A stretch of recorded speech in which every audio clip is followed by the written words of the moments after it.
It's June, boys and girls, you know what that means. It's time to get gay.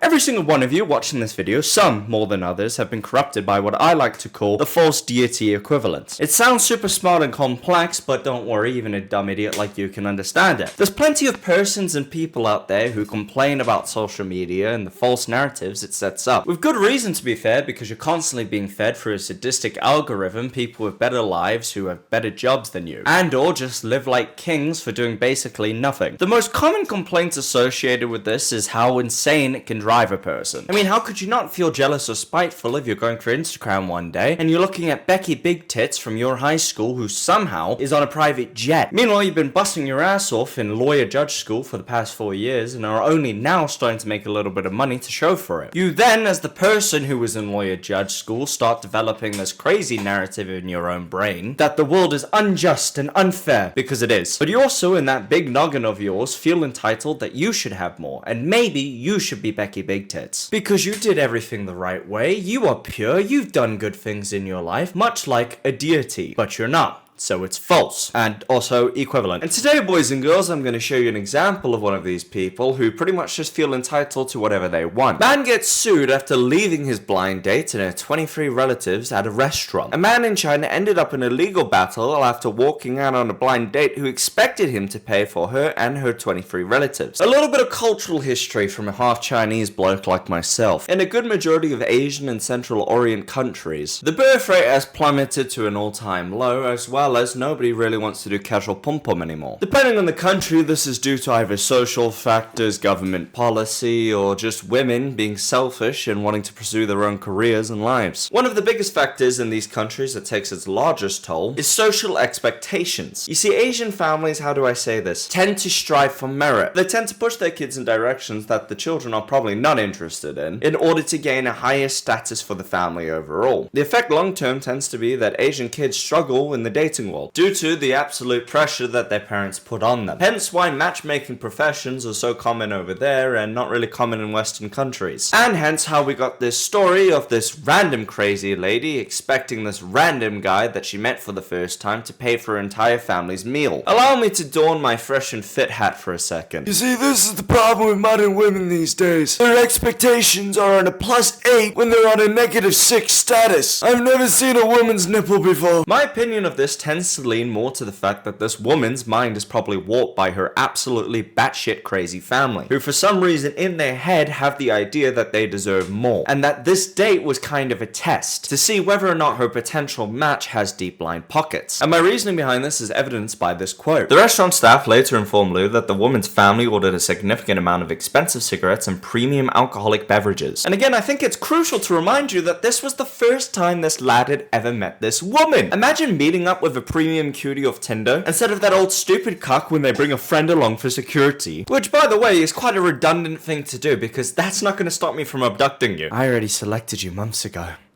Another obstacle is part of the game. They bring a clown car of the people that raise them. It truly brings a new meaning to if you can't handle me at my worst, you don't deserve me at my best. Well, my love, you and your family have shown at your best you are white trash, and at your worst you are scheming scumbags. Now, thankfully for us, Lou is an absolute brucci. Although my oak went along with the date, when he was handed the bill, he promptly walked out of the restaurant. A move that any reasonable person would probably take. But you see, the date's family wasn't having that, and they demanded that he pay at least half of the bill later on. Oh, my blood's boiling thinking about it. Now, me personally, I'm built different. I would have ghosted the number and ran as far as I could. But Lou's a good guy, so he bargained with them. He said, listen, you guys tricked me. You guys are kind of jerks. But you know what? I just want this all to be done and over with. I will pay a quarter of the bill that was worth $2,500. Not good enough. Somehow this slimy, scheming, disgusting, rat person family has enough money to then take Lou to court to pay the whole bill, but they don't have enough money to pay the whole bill on their own. Are you starting to see why I had a little rant about being a deity? The arrogance, the big-headedness involved in this move is beyond me. And it generally does make you wonder, how many kids have they done this to? How many poor little Chinese boys who just want love have this family scammed? Now, thankfully for everybody involved, the family walked away with egg all over their face. As a judge, quite rightly so, agreed with Lu's argument that this was well beyond the conventional norm, and ruled that Lu should only have to pay for himself and his date's foods and drinks. He then later exclaimed that Deano is the best channel on YouTube, and legally everybody watching this video has to subscribe. I think the moral of this story is never trust a woman, but you can trust that you'll see me again soon. See you later, guys. Bye bye.